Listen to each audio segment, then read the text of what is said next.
And welcome back to Monday Evening Quarterback. Christian Simpson here. As always, thank you to everyone who's been a phone call, who's been a phone caller, who's been featured on Monday Evening Quarterback. You guys make the show. I just provide the platform, and that goes to the fans and the supporters of MEQ and the Daily Blitz as well. If you're listening and you're wondering, could that be you on a phone call? Absolutely. If you have my personal information, just reach out. Say, Chris, I want to be a phone caller. We'll make it happen. Or email me, c.simpson@thedailyblitz.blog. And in the subject line, just put phone call. And I'll reach back out to you. We will set it up. Every phone call means so much to this show. So I already talked about everything that caught my eye in college football. The James Franklin firing, Indiana going into Eugene and coming away with a 10-point victory, Alabama escaping, Ohio State still asserting their dominance. Now it's time to look at where these college players, where they hope to be in a year or so from now, and that's the NFL. Now, I know where I want to start, and I think you do too. I want to go to East Rutherford, New Jersey, which is less than 10 minutes away from me. That's where Week 6 started on Thursday night. Eagles, Giants, and the Eagles have real life problems. I'm just going to put it to you like that. Philly has been grossly underwhelming this year. The offense last year was so potent. They were so balanced, so physical at the line of scrimmage. Jalen Hurts was on the same page as his wide receivers. And now, you don't see any of that. It's almost the complete opposite. I don't know if it's a Super Bowl hangover or what. I don't know if they miss Kellen Moore, because losing an offensive coordinator, that can be big time.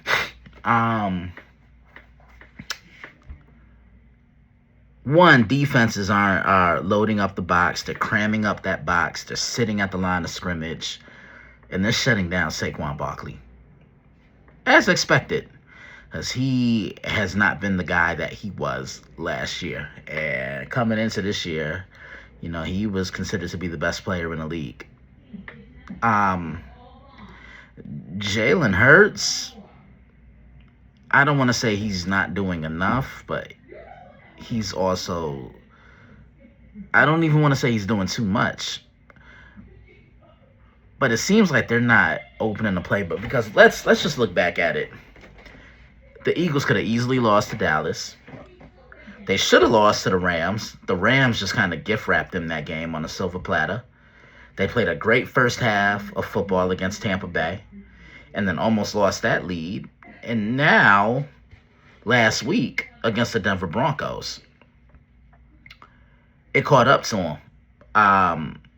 They've been toying with their hot food for most of the year, and they haven't really established themselves in the way that I thought they could.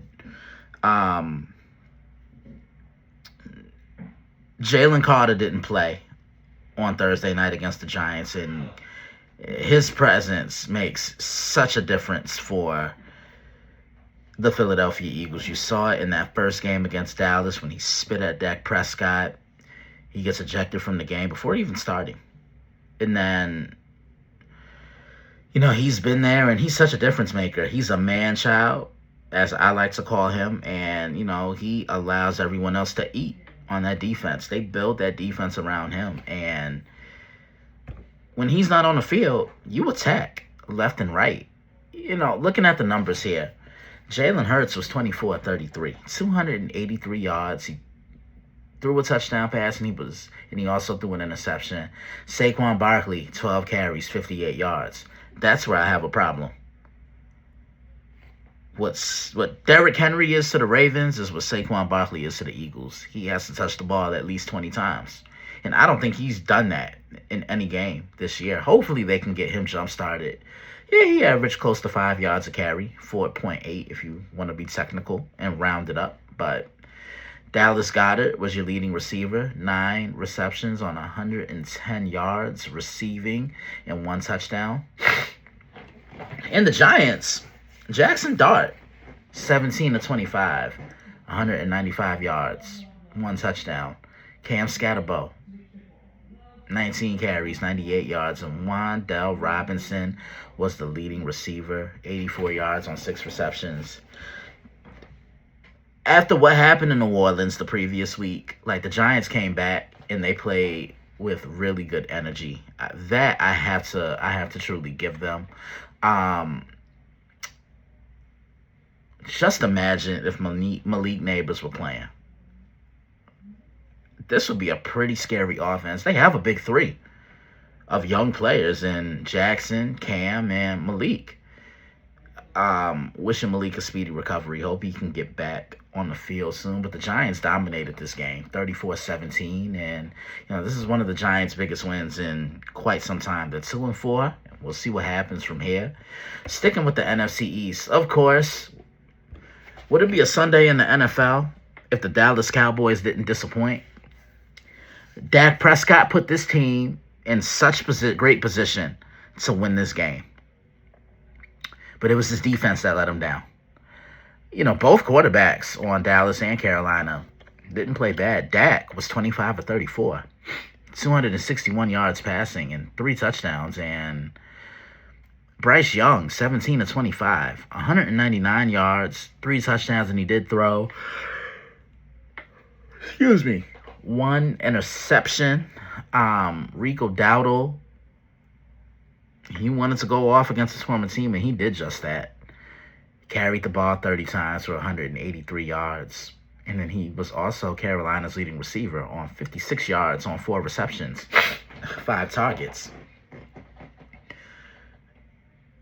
I know there's been a lot that's been said about George Pickens, but he's balled out.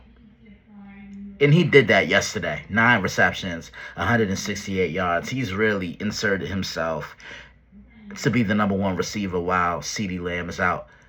I'll put it to you guys like this. I have no problem with the Cowboys' offense whatsoever. They're going to move the ball down the field. And Dak, this may be the best I think I've seen him look. It's their defense. The lack of a pass rush. They can't stop the run, as we just saw. They don't get after the quarterback because they traded him to the Green Bay Packers and Micah Parsons. And, the Cowboys are going to have to score over 20 points a game to remotely have a chance. And Carolina won this game, 30-27. Carolina's 3-3. And they've won all 3 games at home. 3 West Coast teams came to the East Coast and left with victories. Seattle going to Jacksonville. Excuse me. The Rams going to Baltimore and come away with a victory. And the Chargers had to escape a furious Dolphins comeback. The Chargers aren't the same team that they were. They severely underlooked the Giants. They let Washington steal their lunch money. This was a get-right game for them, and they got it back. It's tough for those West Coast teams, as I've been saying throughout the year. It's tough for those West Coast teams to come from their natural environment, fly across the country, play in a 1 o'clock window, but 3 teams did it. That's pretty impressive. I'll tell you who I'm impressed with. And they were my sleeper team. I actually had them making the playoffs when I wrote down my predictions on Instagram. The New England Patriots, they're off to their best start since 2019, which happened to be Tom Brady's final year with the team. They're 4-2. They're 3-0 on the road. And they grinded a game out in New Orleans yesterday, 25-19. I've been so impressed with Drake May. He continues to climb that ladder. 18 of 26, 261 yards passing, 3 touchdowns. Keyshawn Bootsy, 5 receptions, 93 yards. This was a homecoming for him. They finally put weapons around the quarterback. New Orleans plays hard. They just can't finish. Spencer Rattler didn't look bad. 20 of 26, 227 yards. No, he didn't throw a touchdown or an interception, but he was sacked twice. New England's 4-2, and depending on what Buffalo does tonight, New England could be in first place because they do own the head-to-head tiebreaker over the Buffalo Bills due to beating them last Sunday night. The game of the day yesterday was the 49ers and the Buccaneers. Both teams entered the day 4-1. Both teams have really been decimated by the injury bug. Talking key guys are missing in. The 49ers lost another piece. Fred Warner, more than likely, is done for the year. You will see a write-up about him on the site, which is the dailyblitz.blog, into your email address. Thought I'd do a little shameless plug. Word to David on point of the Prime. I like this Tampa Bay team. They're 5-1. They did win that game, 30-19. Matt Jones, just a horrible day at the office, 27 of 39, 347 yards, no touchdowns, 2 interceptions. Excuse me. Baker Mayfield continues to make a case why he could be MVP. I know it's early, but if I were to give a vote to somebody right now, it'd be him. 17 of 23, 256 yards, 2 touchdowns, no interceptions. Tampa makes key plays when it matters most. You saw that last week when they played Seattle. In Seattle, San Francisco just didn't have it. Those physical teams can be had. What do I always say? The bully don't like to be bullied. The Steelers handled their business against the Cleveland Browns. Who doesn't beat the Cleveland Browns? Another really entertaining game yesterday happened in Indianapolis. Cardinals, Colts. No Kyler Murray. So it was Jacoby Brissett. He used to play for the Colts. He was the starting quarterback. He didn't do bad. 27 of 44, 320 yards, 2 touchdowns, and 1 interception. Daniel Jones, 22 of 30, 212 yards, 2 touchdowns, 1 interception. But Jonathan Taylor, you can make a case for him. He's your offensive player of the year. Or he's up there with Puka Nacua. 21 carries, $123. You know my rule. You better have game. If you got 2 first names, you knew this was going to be a game Arizona wanted to come in and try their hardest to win, considering how they lost last week to Tennessee. But they fell short, 31-27. The Colts are 5-1. It's impressive, but I need to see a little bit more. And that's just not me even hating. I'm just, okay, let's see them do it against, I know in a couple weeks, if I'm not mistaken. I think they play, you know what, I'm going to look it up right now. So looking at the Colts, they have a big game next week against the LA Chargers. Then they go to Tennessee. Then they have Tennessee. Then they play the Steelers. So I think those games against the Chargers and the Steelers are going to really tell us a little bit more about the Indianapolis Colts. Yeah, you beat who you beat. You play who you play. But anybody, a winner, it's so hard to come across and get a win in this league. I don't want to spend too much time on this, but the Jets are 0-6. They looked absolutely horrible. You thought they'd be better than this, but clearly not. They need a quarterback. The Jets are cursed. Could you imagine if Aaron Rodgers, when he was playing for the New York Jets, just imagine if he never got hurt? Think about it. I think the Jets would be in a different position right now. But Denver, I'm not impressed with the Broncos' offense. Bo Nix hasn't regressed, nor has he progressed, but he hasn't done it for me. 19 of 30, $174, and he did throw a touchdown pass in Evan Ingram, 5 receptions, 42 yards. The Bengals started Joe Flacco. Yeah, Joe Flacco. And yeah, the Bengals just continue, their season continues to slip away. They lost to Green Bay, who bounced back 27-18. Um, that's all I really have for the NFL today. Want to know what caught your eye? Put it in the comments section of this episode of Monday Evening Quarterback, which will be up very shortly. I want to go to questions, and there was one that I got from TJ Hopkins, and he asked me, what college coach do I see going pro? That's a good question. I know when we were talking about it, TJ brought up Steve Sarkisian, but I think he would be better suited to be an offensive coordinator because he can't handle things in Austin at the college level. So what makes you think he can do that at the NFL level? And he'd get cursed out quickly. I could see Dan Lanning making that jump from the NFL to college. You know, he has such a strong football mind. He gets the best out of his locker room. His players seem to love him, and they seem to play hard for him. And then on top of that, he's what the NFL is looking for now, kind of like those young coaches. There's always a wave of coaches. So he'd be the one that I could see going pro. I don't think Lane Kiffin will go pro again. I think he's better suited for the college game. Kirby Smart, nah, I can't see him. He has a really good thing going on in Athens right now. Excuse me. Yeah, he has a really good thing going on in Athens right now with the Georgia Bulldogs. I don't see him leaving.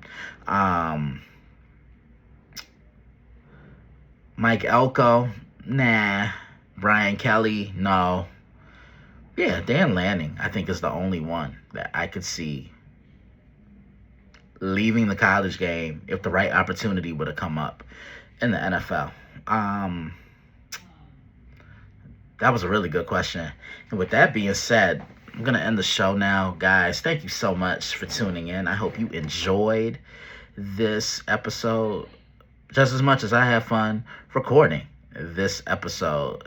As always, keep up with us. Log on to the site, thedailyblitz.blog, enter your email address and become a subscriber today. Follow us on Instagram, which is at thedailyblitz61, or follow my personal page at thefootballanalyst_61. Keep up with me on the airwaves. Monday, of course, Monday Evening Quarterback. And literally right after Monday Evening Quarterback, you can catch me on Prime Sports World, which is every Monday night and Tuesday night with David On Point Huffman, TJ Hopkins, Israel Rivera, and Matt James. Wednesdays, catch me on The Betting Window with Ronnie Kumpf, John Danzo, and Ryan Shaw on the Nerdport Network. Thursdays, Snowman in the Morning with Brian Snow. Fridays, you can catch me on College Football Showdown with Israel Rivera and Matt James, and that comes on Prime Sports World as well. Got a lot of great content coming your way. 5 new previews slated on the schedule.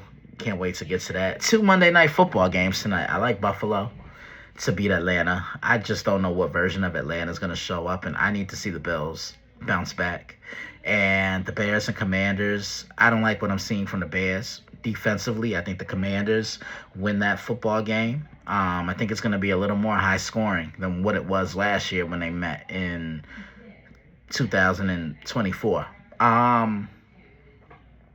With that being said, this has been Monday Evening Quarterback. As always, would I be me if I didn't give a couple of shout-outs? Huge shout-out to my family, my mom, my sister, Taylor. Love you guys oh so very much.